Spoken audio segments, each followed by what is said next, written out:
Sí, después de los dos tropiezos que tuvimos, prácticamente era una final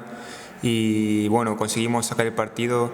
con mucho trabajo y mucho esfuerzo y bueno, nos da mucha confianza para afrontar estos dos partidos que nos vienen en casa e intentar sumar otra vez más tres contra el Orense. Sí, la verdad que estuve muy cómodo desde el principio en el partido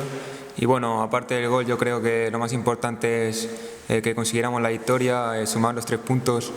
Y bueno, ahora mismo sí que es verdad que me encuentro bastante cómodo en el equipo, con confianza y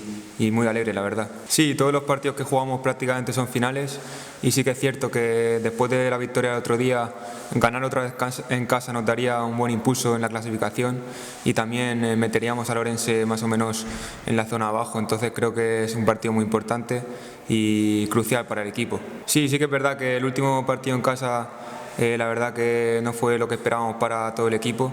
pero ojalá el próximo partido venga la afición a animarnos, a apoyarnos y entre todos podamos sacar los 3 puntos.